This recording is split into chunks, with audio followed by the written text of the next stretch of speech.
Hello everyone and welcome back to my channel. So आज जो हम डॉक्ट्रिन डिस्कस करेंगे वो है concept of doctrine of priority. Yes, it is doctrine of priority. So priority से आप समझ ही रहे होंगे कि हम कौन से कॉन्सेप्ट के बारे में आज डिस्कस करेंगे। सो सबसे पहले वीडियो स्टार्ट करने से पहले मैं आपको बता दूं कि इस वीडियो में हम concept, meaning, illustration and application इस डॉक्ट्रिन की अंडर सेक्शन 48 ऑफ TPA कैसे है, इन सब को हम बहुत ही डिटेल एंड ईजी वे में डिस्कस करेंगे। So let's start. सो सबसे पहले अगर हम कॉन्सेप्ट की बात करें कि ये किस मैक्सिम से ओरिजिनेट हुआ, मैक्सिम की क्या मीनिंग है एंड वो कैसे इस डॉक्ट्रिन के साथ रिलेटेड है, सो देखते हैं हम। ये जो है section 48 of transfer of property act 1882 में जो है ये डॉक्ट्रिन जो है प्रोवाइड करी गई है, जिसमें ये बोला गया है कि सेक्शन 48 ऑफ TPA में, let me read, priority of rights created by transfer. अब इससे जो है वो क्लैरिटी हो रही है कि हम किसके बारे में बात कर रहे हैं, राइट्स के बारे में जो ट्रांसफ़र किए गए हैं। अब उसमें क्या हो रहा है, प्रायोरिटी हमें मिल रही है। सो इससे हम जो 3 वर्ड्स प्रायोरिटी, राइट्स, ट्रांसफ़र, और राइट्स क्या हो रहे हैं, क्रिएट हो रहे हैं किसकी वजह से, ट्रांसफ़र की वजह से। तो राइट्स को क्या मिल रही है, प्रायोरिटी। तो ये हम जो 4 कीवर्ड्स हैं इसको लेके हम दिमाग में रख सकते हैं कि सेक्शन 48 ऑफ TPA क्या बोलता है। प्रायोरिटी, राइट्स क्या हो रहे हैं, क्रिएट हो रहे हैं। क्रिएट किससे हो रहे हैं, TPA से हो रहे हैं। So it is easy way to learn this section. So अगर हम इस सेक्शन की बात करें तो ये सेक्शन बोल रहा है where a person purports to create by transfer at different times rights in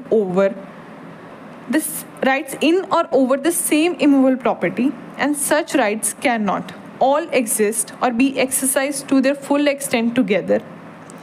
Each later created right shall, in absence of special created contract or reservation binding the earlier transferees, be subject to the rights previously created. सो ये जो है section 48 कहता है। अब इसको हम थोड़ा सा बाद में डिस्कस करेंगे। सबसे पहले मैंने आपको ये बता दिया कि सेक्शन 48 के अंडर है ये डॉक्ट्रिन दी गई, ठीक है। सेकेंडली मैंने आपको ये बताया कि इसको सेक्शन 48 को थोड़ा सा उसका टाइटल याद करने का क्या ईजी वे है, उसकी हेडिंग याद करने का क्या ईजी वे है कि आप याद कर लो कि priority, rights, creation and transfer, ये 4 जो हैं कीवर्ड्स आपको मैंने बता दिए। नेक्स्ट, अब ये आपको डॉक्ट्रिन जो है याद रखनी बहुत ज़रूरी है कि ये किस मैक्सिम के ऊपर बेस्ड है।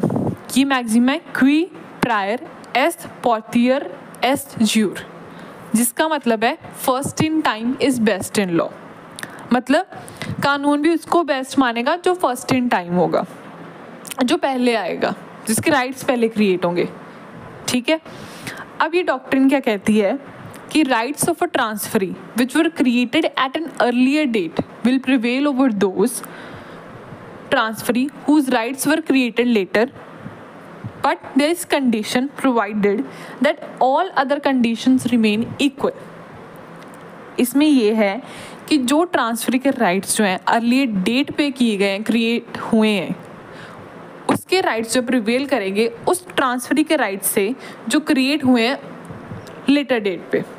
बट कंडीशन उन्होंने ये लगा दी, प्रोवाइडेड हमें ये बोल दिया कि अदर कंडीशंस जो हैं वो सेम रहनी चाहिए, रिमेन इक्वल, सेम भी नहीं, इक्वल रहनी चाहिए। अब आप कंफ्यूज होंगे कि ये line that all other conditions remain equal, इसका क्या मतलब है। इसका मतलब ये है कि जो सुपीरियर टाइटल, फॉर एग्जांपल मैं हूँ मॉर्टगेजी, ठीक है। मैंने क्या किया, मैं मॉर्टगेजर हूँ, मैंने अपने राइट्स जो हैं वो दूसरे क्रेडिटर को मॉर्टगेज कर दिए। देन उसके बाद सेम प्रॉपर्टी जो है वो मैंने C को सेल कर दी है। अब C तो बन गया बायर, ठीक है। अब जो क्रेडिटर यानी कि M है वो by virtue of earlier transaction जो है उसका राइट प्रोसीड करेगा over the right of buyer, that is C। अब फिर से हम उस एक्सप्रेशन पे जाते हैं कि all other conditions shall remain equal. इसका मतलब है कि अगर जो ट्रांसफरर है वो सेम इमूवेबल प्रॉपर्टी एक से ज़्यादा पार्टी के फेवर में ट्रांसफ़र करता है, ठीक है, हर एक सब्सिक्वेंट ट्रांसफरी के राइट जो हैं वो सबऑर्डिनेट होंगे to those created by an earlier transaction. अब सेक्शन भी सेम यही चीज़ कह रहा है हमारा बेयर एक्ट में भी, कि जो ट्रांसफरर ने अगर एक से ज़्यादा राइट क्रिएट करे गए हैं in favour of more than one party, then हर एक सब्सिक्वेंट ट्रांसफर, मान लो ए के बाद बी सी डी आया, तो बी सी डी के जो राइट्स जो हैं वो सबऑर्डिनेट होंगे to those created by earlier transaction. Earlier transaction में अगर ए के फेवर में है, वो उसको फॉर एग्जांपल मॉर्टगेजर ने प्रॉपर्टी उसको मॉर्टगेज करी है, तो मॉर्टगेजी के राइट प्रायोरिटी में होंगे रादर देन बायर के राइट में। ठीक है, जैसे हमने इलस्ट्रेशन वो करी है जो मैंने आपको मॉर्टगेजी वाली बताई है, और सी एज अ बायर वाली आपको मैंने जो बताई है वो सेम इस पे अप्लाई होगी।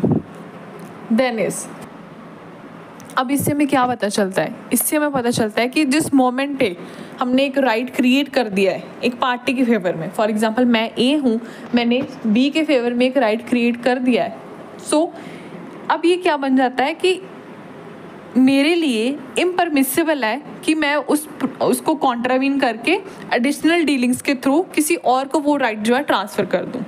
अब मेरा मान लो बी के साथ बाद में कुछ मैंने उसको मान लो उसको मॉर्टगेज कर दी, देन बाद में मेरा कुछ हो गया, उसको प्रॉब्लम होगी, मेरे को वो पसंद नहीं आया, तो मैं उठा के मैंने अगर सी को वो प्रॉपर्टी जो है वो सेल कर दी, तो इसका मतलब ये नहीं है कि बी का राइट जो है वो ख़त्म हो जाएगा, ये बिल्कुल भी ख़त्म नहीं होगा। बी का राइट जो है वो प्रोसीड करेगा सी के राइट की। अब अगर हम इसकी इसेंशियल्स की बात करें तो इसेंशियल्स क्या है? बहुत इजी है कि एक इमूवेबल प्रॉपर्टी होनी चाहिए, ठीक है, ये मूवेबल प्रॉपर्टी पे ये अप्लाई नहीं होगा। देन एक सिंगल ट्रांसफ़र होना चाहिए या मल्टीपल ट्रांसफरीज होने चाहिए। अब इसमें ये चीज़ ध्यान रखने वाली है कि ट्रांसफरर एक ही होना चाहिए, जिसको हम प्रॉपर्टी ट्रांसफ़र कर रहे हैं वो मल्टीपल होने चाहिए।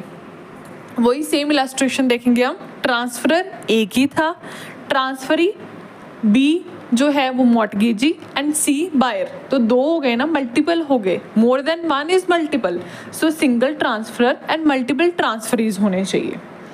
ठीक है, एंड कन्फ्लिक्ट जो अराइज है वो सेम प्रॉपर्टी पे होने चाहिए in favour of more than one party. Then is third essential क्या है? Temporal distinction in transfers. इसका मतलब है ट्रांसफ़र जो है वो डिफरेंट टाइम्स पे होनी चाहिए, मतलब एक ही दिन नहीं होनी चाहिए, सेम ही डे नहीं, डिफरेंट टाइम्स पे होनी चाहिए, जिससे जो है राइट जो है सीक्वेंस वाइज क्रिएट हो रहा है, पहले ए का हो रहा है, देन बी का होगा, देन सी का होगा। फॉर एग्जांपल, इसका मतलब ये नहीं है कि बी एंड सी को सेम डे पे ही हो रहा है, बट सीक्वेंशियली होना चाहिए। Then is fourth is inability to exercise rights simultaneously.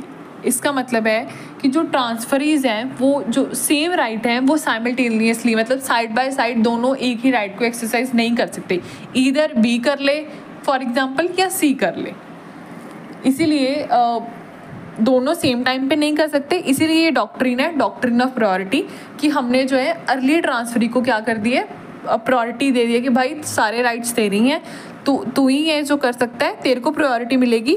इसलिए लॉ ने भी बोला है first in time is best in law. Let's take one more example, जैसे कि एम जो है वो ऑनर है इमूवेबल प्रॉपर्टी का, ठीक है, उसने मई मंथ में क्या किया कि प्रॉपर्टी जो है मॉर्टगेज कर दी वाई को, एम ने। उसके बाद अब जून में उसने क्या किया, एम ने वो ट्रांसफ़र कर दी सेम प्रॉपर्टी जी को।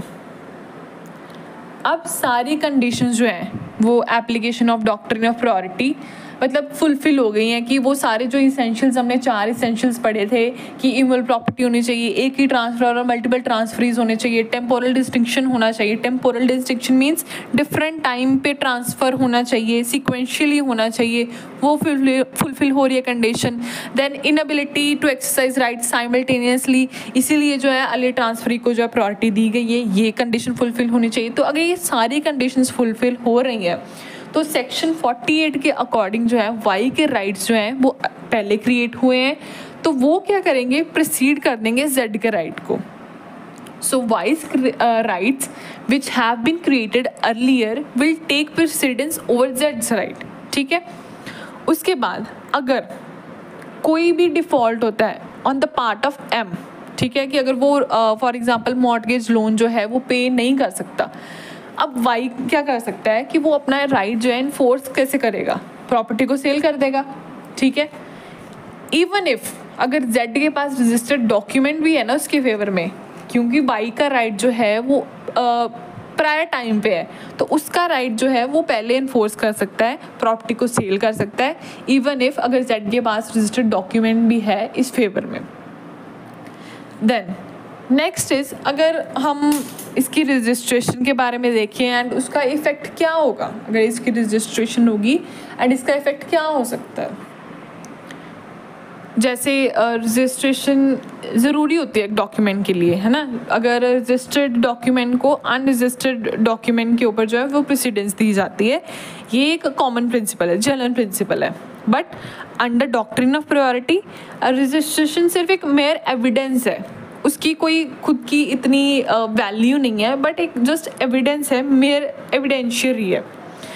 जिस डेट पे डॉक्यूमेंट जो है रजिस्टर्ड है, जिस डेट पे जो डॉक्यूमेंट है वो रजिस्टर्ड है, वो ऑल्टर नहीं करेगा सीक्वेंस ऑफ राइट जो एस्टैब्लिश किए गए हैं इंस्ट्रूमेंट की एग्जीक्यूशन पर। अब फॉर एग्जांपल हमारे पास एक डॉक्यूमेंट है, वो रिलेटेड है फर्स्ट ट्रांजैक्शन के साथ। फर्स्ट ट्रांजैक्शन मान लो, हम वही सेम एग्जांपल देखते हैं, एम जो है वो ऑनर है इमूवेबल प्रॉपर्टी का, उसने जो है वो जून मंथ में मॉर्टगेज कर दी प्रॉपर्टी वाई को, उसके बाद जुलाई में जो है वो ट्रांसफ़र कर देगा जी को। अब जी के साथ जो डॉक्यूमेंट है वो रजिस्टर्ड है। सेक्शन 48 के अकॉर्डिंग जो है वो जिसका राइट जो है पहले क्रिएट होगा उसका प्रेसिडेंस होगा ओवर सब्सिक्वेंट ट्रांसफरीज राइट, ठीक है। यही पढ़ा था हमने उस इलस्ट्रेशन में। अब इसको रजिस्ट्रेशन के साथ हम कैसे रिलेट करेंगे, अगर जो डॉक्यूमेंट है वो फर्स्ट ट्रांजेक्शन के साथ रिलेट करता है, ठीक है। अगर वो रजिस्टर सेकंड ट्रांजैक्शन के बाद भी होता है, जैसे पहले एक डॉक्यूमेंट बनाया वो जून में बनाया है, ठीक है, वो बट उसकी रजिस्ट्रेशन हम मान लो अगस्त में जाके करवा रहे हैं, ठीक है। अब सेकंड जो है वो जुलाई में करवाया, वो बट उसी टाइम पर रजिस्टर करवा लिया, ठीक है। अब वो जून वाला अगर हम अगस्त में भी करा रहे हैं, ठीक है, वो फर्स्ट ट्रांजेक्शन को हम बाद में भी रजिस्टर करवा रहे हैं, बट जो राइट्स हैं अर्लियर ट्रांसफरी के वो अनअफेक्टेड रहेंगे, it will remain unaffected. Registration जो है वो प्रूव है कि हाँ भाई कि इंटेंशन है मेरी कि मैं ट्रांसफ़र करना चाहता हूँ। एक मान लो कि हमारे पास एक लीगल डॉक्यूमेंट आ जाता है कि भाई मैं ये सो एंड सो प्रॉपर्टी जो है वो इस बंदे को दे रहा हूँ, ये सो एंड सो जो राइट है अपना ट्रांसफ़र इसको कर रहा हूँ, बट ये इटसेल्फ जो है वो क्रिएट या एनहांस नहीं करेगा कोई भी लीगल राइट प्रॉपर्टी के ऊपर, ठीक है। ये एक कह सकते हैं कि डॉक्ट्रिन ऑफ प्रायोरिटी में जो रजिस्ट्रेशन है वो एक मेयर एविडेंस है, evidence of what, in proof of intention to transfer, but वो क्रिएट या एनहांस नहीं करेगा कोई भी लीगल राइट प्रॉपर्टी के ऊपर, ठीक है। अब अगर इससे रिलेटेड डॉक्ट्रिन के से रिलेटेड अगर लैंडमार्क केसेस की बात करें, सो इसमें जो है वो है दो केसेस हैं, दुरायस्वामी रेड्डी वर्सेस अंगप्पा रेड्डी 1945, जिसमें मद्रास हाई कोर्ट ने ऑब्जर्व किया था कि प्रायोरिटी राइट्स जो हैं एस्टैब्लिश हुए हैं। प्रॉपर्टी राइट्स जो हैं वो प्रायोरिटी राइट्स जो हम कह सकते हैं जो एस्टैब्लिश हुए हैं अर्लियर ट्रांजैक्शन पे, वो इंटैक्ट रहेंगे even if corresponding document is registered later. उन्होंने भी सेम रजिस्ट्रेशन और इसके इफेक्ट के बारे में अगर हम बात करें तो उन्होंने भी सेम चीज़ को वो है अंडरलाइन किया है कि अगर बाद में भी जो है वो रजिस्ट्रेशन होती है उस प्रायोरिटी राइट की, तब भी जो है वो डॉक्यूमेंट या उस राइट को प्रेसिडेंस मिलेगी ओवर सब्सिक्वेंट ट्रांसफरीज राइट। इस केस ने रीअफर्म किया प्रिंसिपल कि नॉलेज रजिस्ट्रेशन सब्सिक्वेंट ट्रांसफरी की विशिएट नहीं करेगी अर्लियर पार्टी के राइट्स, और एनफोर्स किया डॉक्ट्रिन प्रोटेक्टिव शील्ड। इसका मतलब है कि जो प्रोटेक्टिव शील्ड का क्या मतलब हुआ, वही कि जो अर्लियर ट्रांसफरी है, अब भाई इसका मतलब ये नहीं कि दूसरा बंदा आया उसने रजिस्ट्रेशन करवा ली या उसके पास एक लीगल रजिस्टर्ड डॉक्यूमेंट है, ठीक है, तो वो जो है वो प्रीवियस क्या हम बोल सकते हैं अर्लियर ट्रांसफरी के राइट्स जो ख़त्म हो जाएंगे। नहीं, सब्सिक्वेंट ट्रांसफरी के राइट जो है वो क्रिएट हुआ, वो प्रायर ट्रांसफरी का राइट ऐसे नहीं ख़त्म हो सकता। इसीलिए ये डॉक्ट्रिन जो है एज अ प्रोटेक्टिव शील्ड काम करती है। दोरायस्वामी रेड्डी वर्सेस अंगप्पा रेड्डी 1945 के केस में ये हेल्ड डाउन हुआ था। नेक्स्ट केस था SFL industries limited versus Reliance capital limited, 2015 का केस था। ये Punjab and Haryana high court में जो है वो केस था। इसमें ये कंसिडर किया गया था कि इस सेक्शन को कॉर्पोरेट इंसॉल्वेंसी के साथ जो है वो कैसे कॉन्टेक्स्ट में, किस कॉन्टेक्स्ट में इसको एप्लीकेबल कर सकते हैं। सो कोर्ट ने हेल्ड डाउन किया था कि जहाँ पे कंपनीज जो है या कंपनीज एक्ट जहाँ पे क्लियर इंडिकेटिव नहीं है प्रायोरिटी ऑफ मॉर्टगेज एसेट्स के बारे में, देन सेक्शन 48 ऑफ TPA जो है वो उसकी प्रेसिडेंस होगी ओवर दैट डायरेक्टिव। अगर कंक्लूड करें हम इस डॉक्ट्रिन को तो हम ये बोल सकते हैं कि डॉक्ट्रिन ऑफ प्रायोरिटी जो section 48 of transfer of property act 1882 में प्रोवाइड है, वो एक इंडियन प्रॉपर्टी लॉ का मतलब एक ऐसा आस्पेक्ट है जिसमें एक इक्विटेबल फ्रेमवर्क दिया हुआ है कि अगर कन्फ्लिक्ट आ जाए, ट्रांसफरर अगर डील करे सेम इमूवेबल प्रॉपर्टी के साथ एक से ज़्यादा ओकेजन पे या एक से ज़्यादा ट्रांसफरीज को अगर वो ट्रांसफ़र कर दे प्रॉपर्टी, देन अगर कन्फ्लिक्ट अराइज हो जाए तो उस सिचुएशन में किसके राइट जो हैं वो किसको प्रोसीड करेंगे। सो इस डॉक्ट्रिन में वो बताया गया। देन जो है फर्स्ट ट्रांसफरी के राइट्स जो हैं वो इंटैक्ट रहेंगे। इसका मतलब उनको जो है वो प्रायोरिटी दी गई है।